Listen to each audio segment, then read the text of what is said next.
what I started thinking about, because I was teaching history of education for years, Leo Tolstoy came to mind.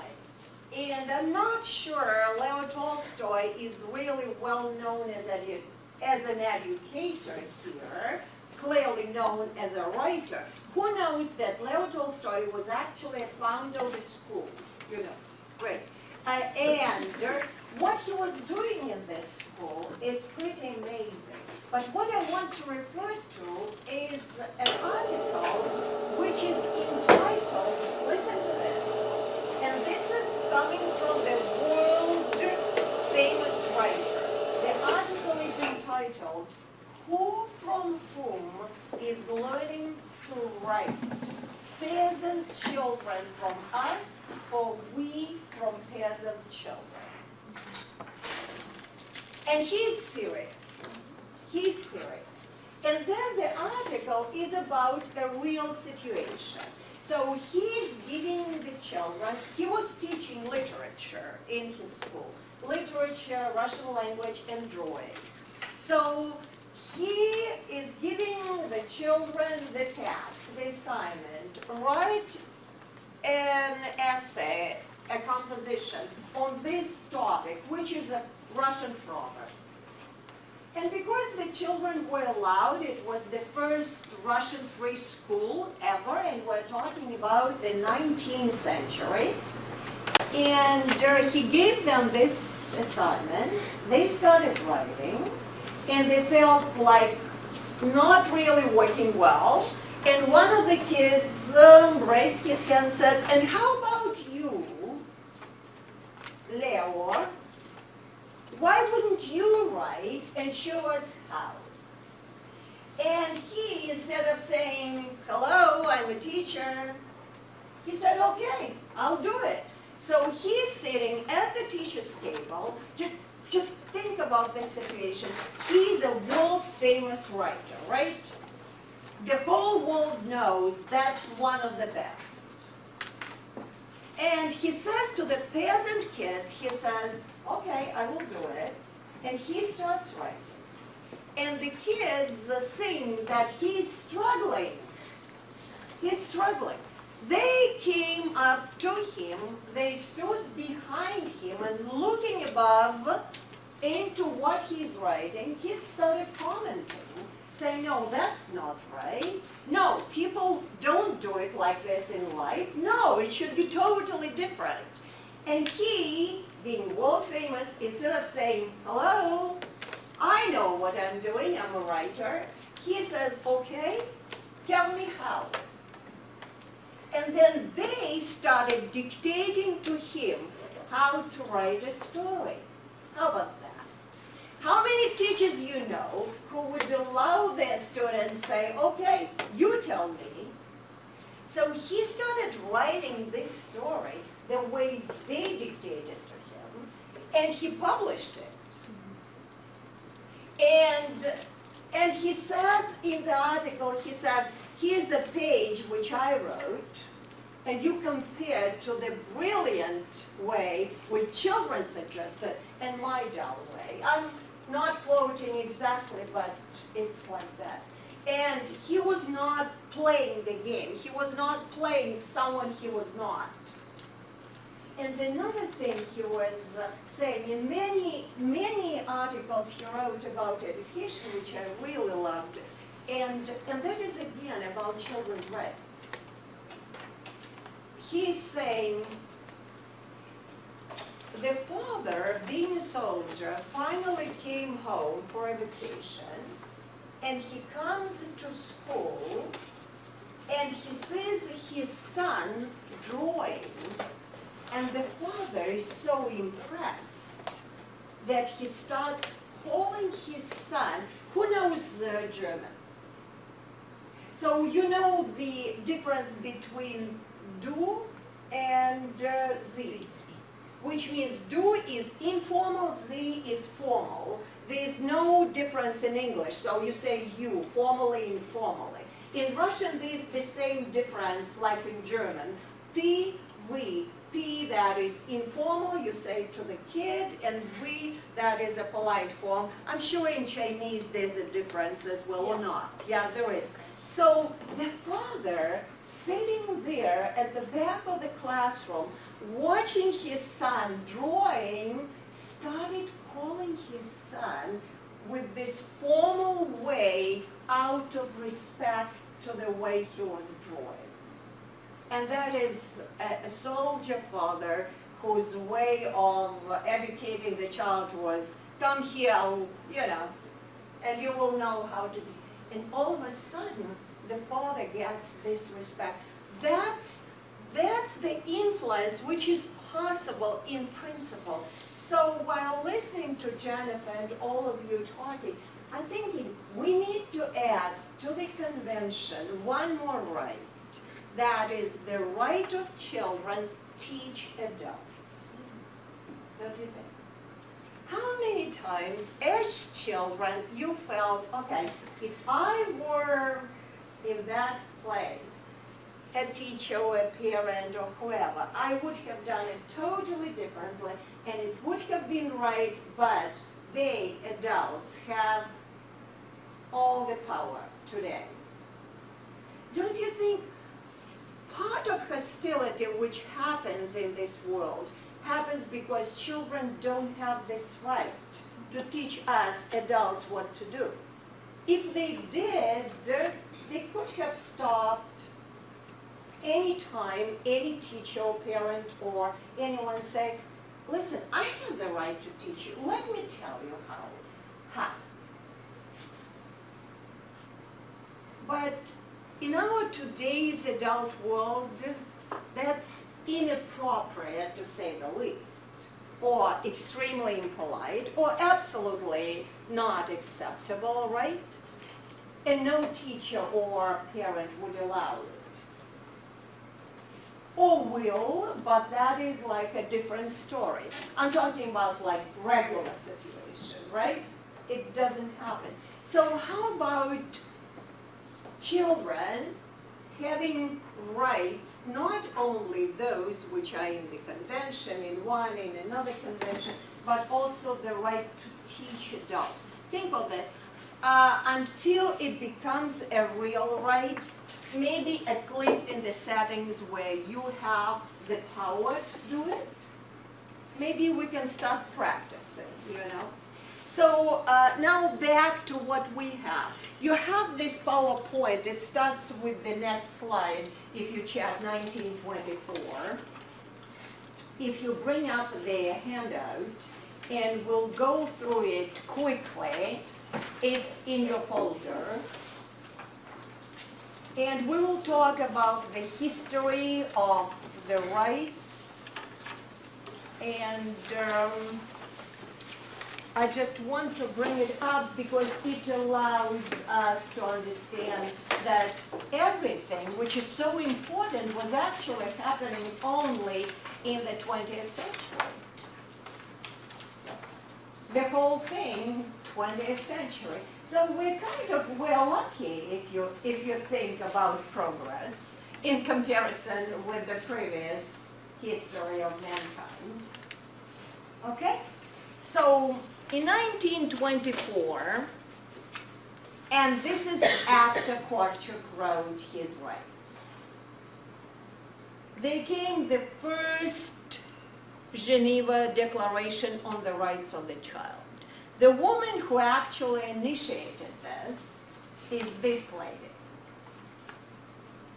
And she started this movement and association, we would have said in the modern world, Save the Child, yeah, and Save the Children. And she was talking about what is impossible in the eyes of one person could be quite possible when you unite efforts. So because of her, there was that first convention, and it has only 4 rights. And you have that Geneva Declaration in your handouts. It's only 4. Can somebody read it real quick for us to remember? Who has it in front of you? 1924. We have it. Yes, please. So the child must be given the means requisite for its normal development, both materially and spiritually. The child that is hungry must be fed. The child that is sick must be nursed. The child that is backward must be helped. The delinquent child must be reclaimed. The orphan and the slave must be sheltered. 3, the child must be the first to receive relief in times of distress. 4, the child must be put in a position to earn a livelihood and must be protected against every form of Okay, exploitation. we can stop there. There's a 5th too. Yeah. So, is there anything which contradicts your today's understanding? How the rights are composed, how the language goes? Do you feel anything which does not really click with your today's understanding? What? Who would like to say? Claire? Very prescriptive. Prescriptive, Even just the labels given to the children. delinquent, yeah? What else? So to me it feels like, okay, let me give you a couple of gifts, yeah? But I'm the one who keeps the power, yeah? I'm giving you this, that, and that, but remember who is the authority here, right? That's how it feels. Is it different from the rights of the child which Korchak constructed, composed? Can you bring up any example of Korchak's rights, and that is practically the same time period which contradicts what or is very different in comparison with the Geneva Declaration? That one page we started with today?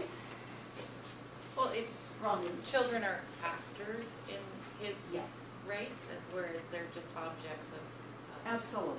Children are actors. That's the major difference. Not to say how many different rights are provided, right?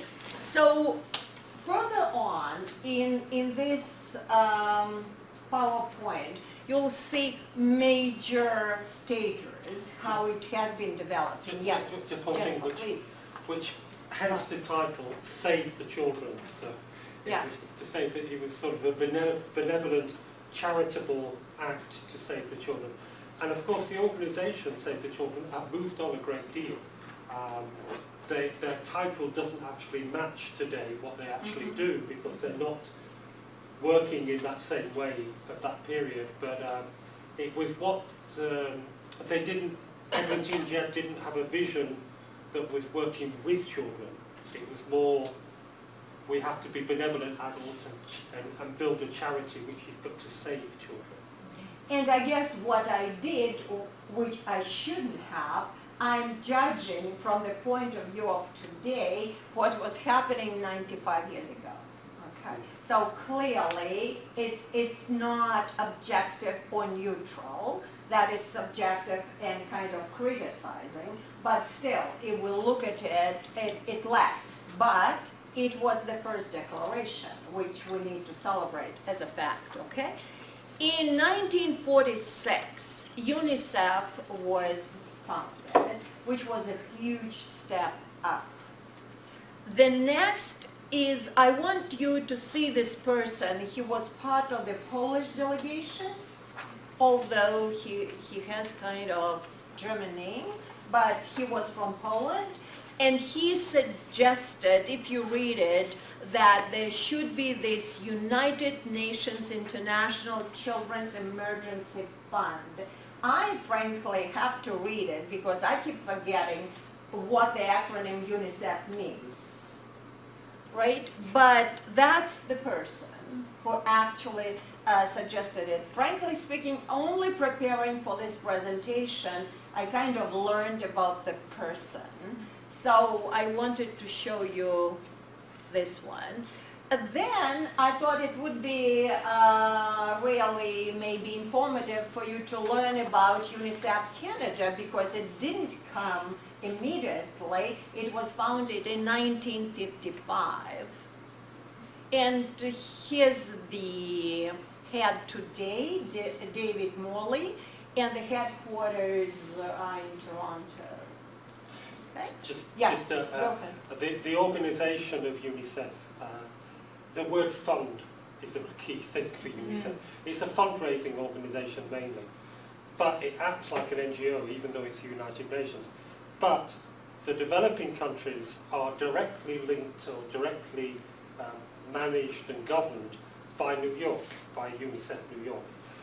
But in the developed world, like here in Canada, they're what are called national committees, and they're independent organisations that have a mandate from UNICEF. So they're not actually directly managed by New York. They're given that mandate, and it's almost like a franchise system, if you like. And their role mainly is to raise as much funds as possible to give to the developing world. Yeah, and they have a second mandate, which is to defend children's rights. But sometimes that becomes overtaken by the fundraising aspect. I recently met with the woman who is the head of UNICEF United States. She's a big children's activist and advocate, and she's traveling all over the world.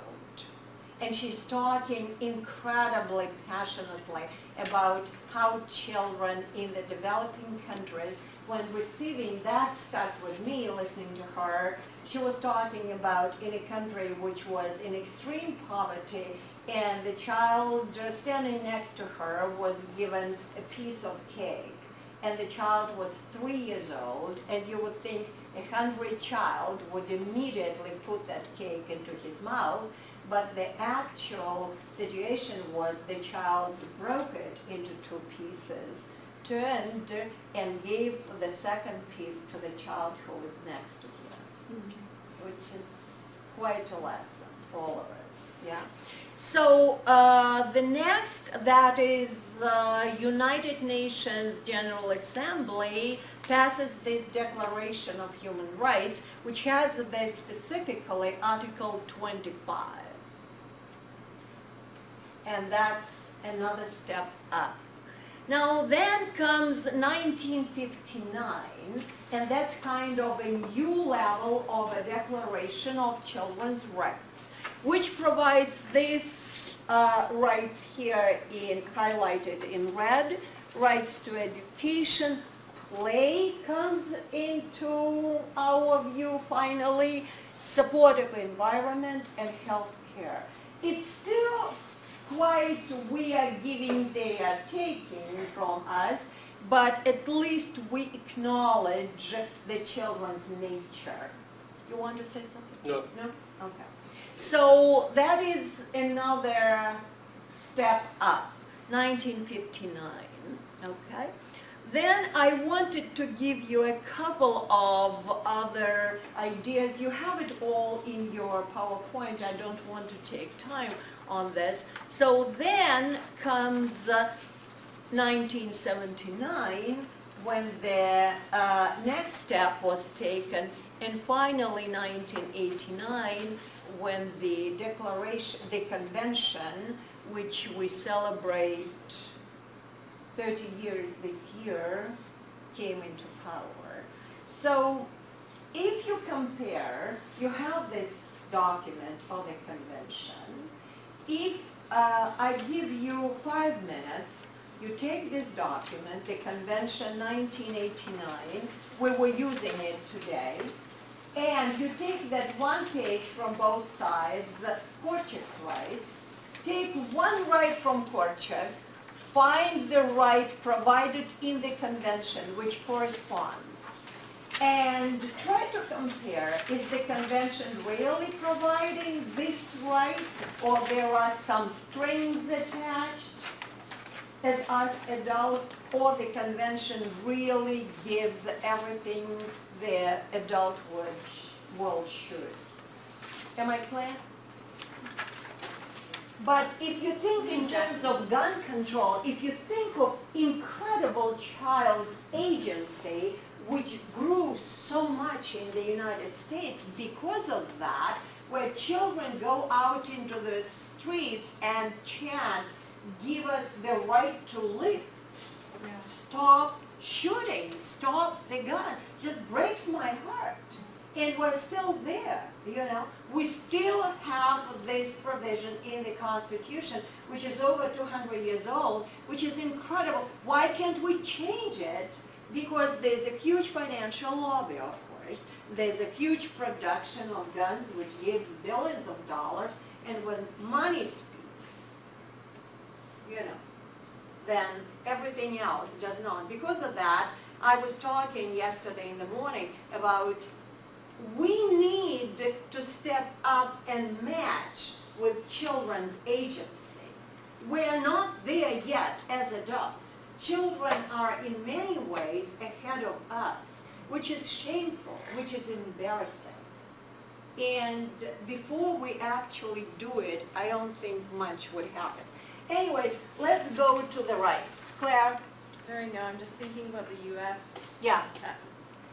Physical punishment of kids was banned in many countries, but isn't the U.S. the one that did not? Corporal punishment is still allowed in 19 states officially. It's not that it's being used often, no. Right. But it's still officially allowed. And you probably know that in the United States, education is only within the legislature of the state, not the national legislature, as in many countries. And because of that, 19 states still allow corporal punishment, which actually blows my mind away, but at the same time, it is what it is. It's allowed. So let's go to the rights. What did you find, and what is the match or no match? Okay, Yes. okay. I found, okay, so what one do you want first? Torture. Yeah. Okay. The child has the right to be himself or herself. I matched it with Article 8, I don't know if this is correct, but states parties undertake to respect the right of the child to preserve his or her identity, including nationality, name, and family relations as recognized by law without unlawful interference. Where a child is legally deprived of some or all of the elements of his or her identity, states parties shall provide appropriate assistance and protection with a view to reestablishing speedily his or her identity. Okay. I would like to hear your opinions on how you feel about preserving the identity of a child and indigenous children in Canada. How it was allowed or not allowed to preserve their identity. And if it was not allowed, what was the reasoning? Well, in residential school, Yeah. the purpose was to assimilate indigenous children into settler culture, community. colony. Because What was the official reasoning?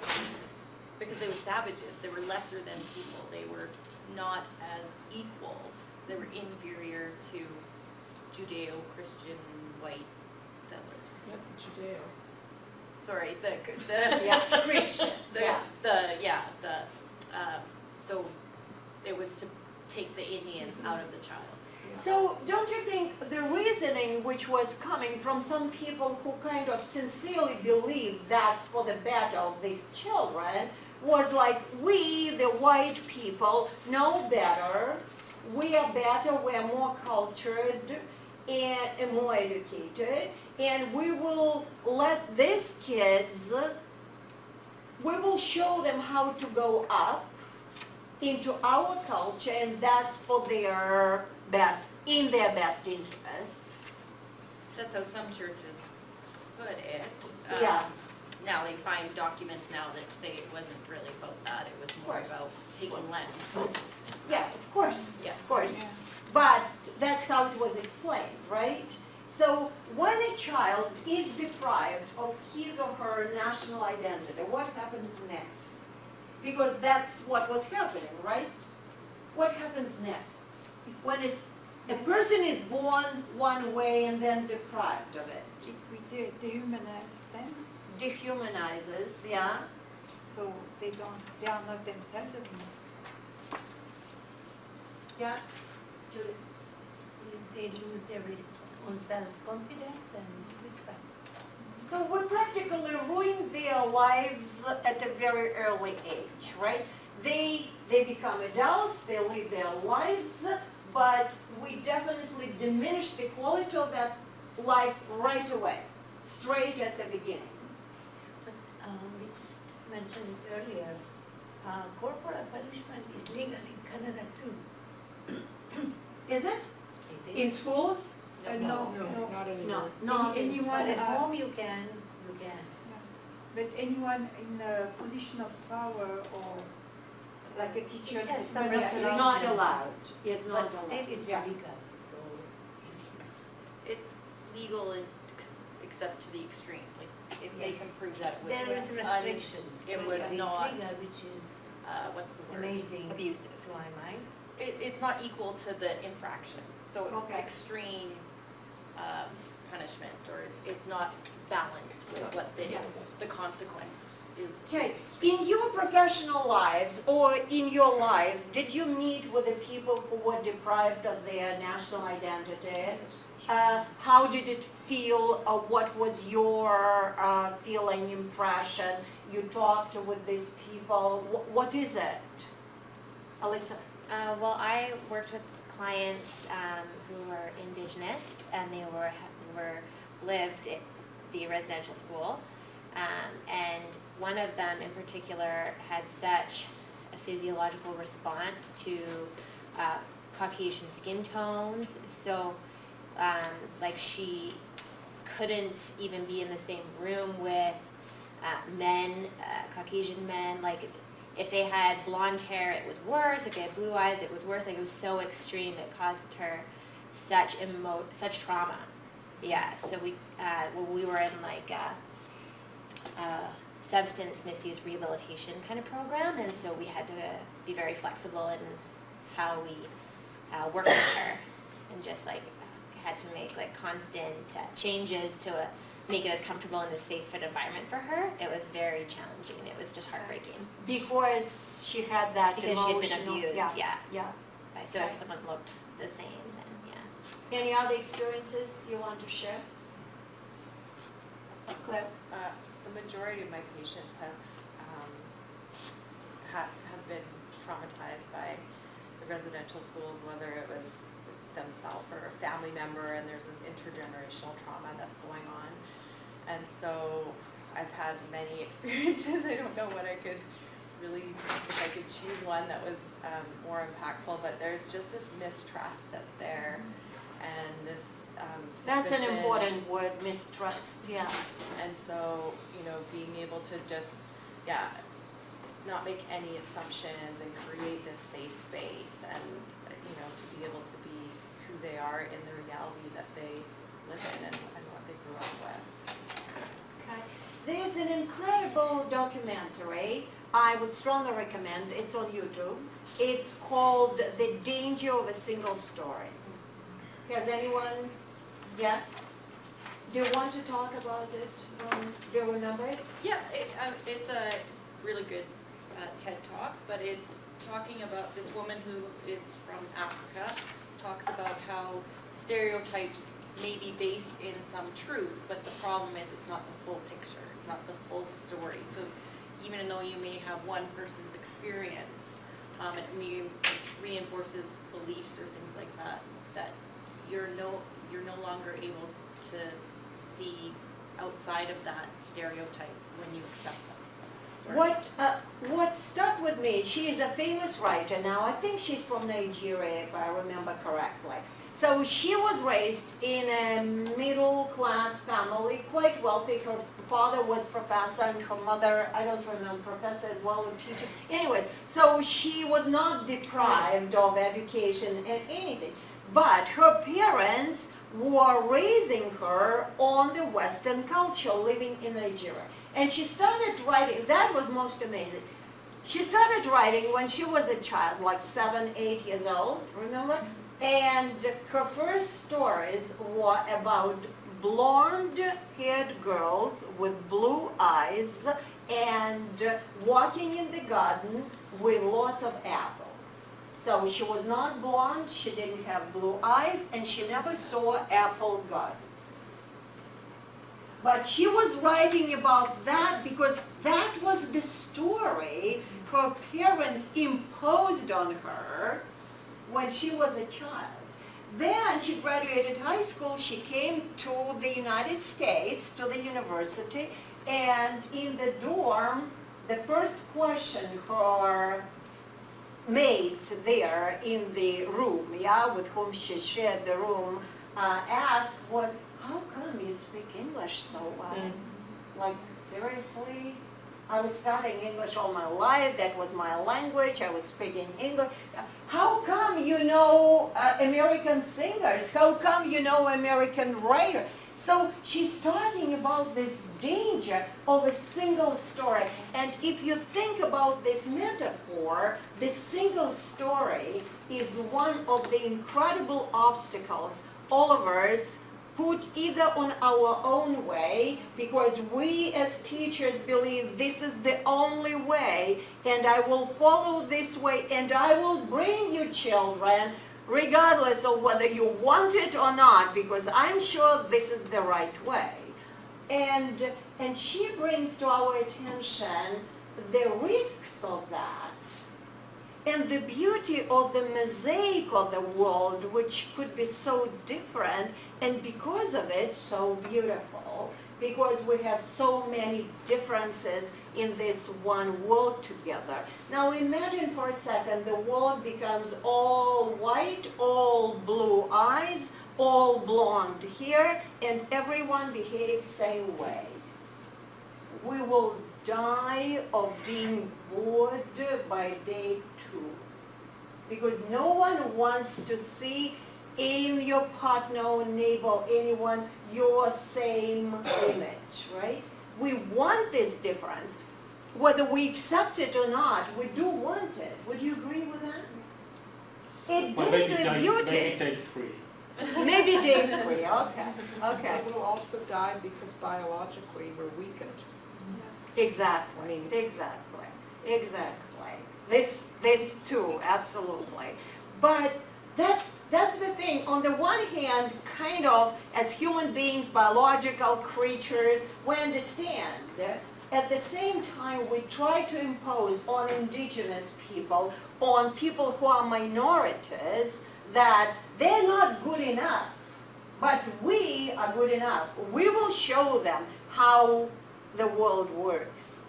That's what Nazism is, what fascism is, like what Hitler thought that that's the best. Aryan nation is the best. And let's eliminate all those gypsies, Jews, Slavic nations only as workers, because that's the best.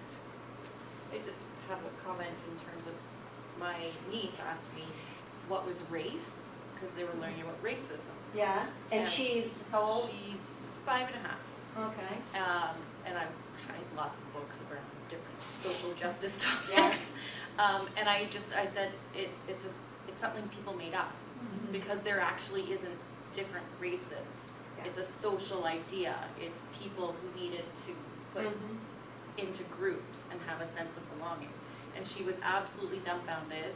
She was like, oh, but they're a different color than me. I'm like, yeah, still human race. Still, because that didn't happen until, I think, the 1600s, that there was racism. You know, what really struck me, there's another documentary about a psychological experiment. The children who have a black skin, they're given different tests, like here's a white doll, a drawing, a black doll, a brown doll, and questions like which doll is better, or which kind of friend you would choose with what kind of skin. What do you think the black-skinned kids choose? Exactly. The white doll. or the white friend. Why? And some of them answer to the camera and they show it. If you are interested, I can find this documentary. And the black kids say, oh, one girl said, oh, because black is ugly. And she's black herself. So that's the identity she's growing, like, I'm ugly. Now imagine you feel about yourself, you're ugly. How you are growing up. As a child, as a teenager, as a woman, you're ugly. From inside up, being a child. You choose a white doll, you choose a white friend, because this is better. That's quite powerful, yeah? And this is something we need to remember. When we deprive people from early age from their national identity or their color, we teach them your color is wrong, but sorry, you are what you are, but you need to be around white people because that's better. Then what are we doing? So another right in from the convention, please. Who found something? Alyssa, yeah. So the child has the right to education. Yeah, that's important. Yes. Yeah. And I matched it with Article 28 in the convention. Yeah, exact same thing. Yeah. States parties recognize the right of the child to education and with a view to achieving this right progressively and on the basis of equal opportunity. Okay. Okay. What else? Sigrid?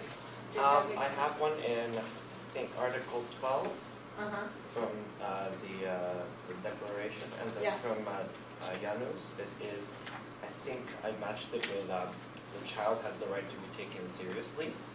So Article 12 says, states parties shall assure the child is capable of forming his or her own views, the right to express those views freely in all matters affecting the child, the views of the child being given due weight in accordance with the age and maturity of the child. And then subsection 2 or section 2 of the article just goes with more judicial and administrative proceedings that the child has the right to be heard. But in principle, it's the same right? Yeah, it's just Yeah. it's just more they take for Janus's declaration, for Korczak's declaration, it's more of a blanket statement as opposed to the one in the Yeah. declaration is a little bit more qualified with the age and maturity of the child. The weight in which you consider it you have to consider the age and maturity. Okay. Bronwyn? Well, I had Article 12 too, but I could say the child has the right to optimal conditions in which to grow and develop, and to me that would be Article 2, the best interest. Okay. Okay. Best interests of the children. Okay. Anyone else? Michelle?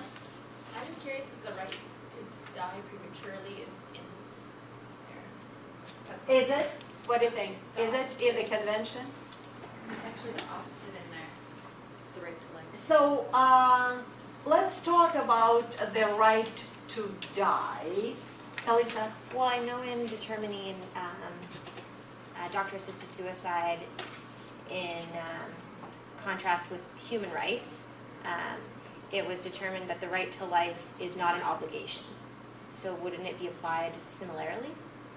Well, in a way, if the child is sick. If the child is sick, yeah.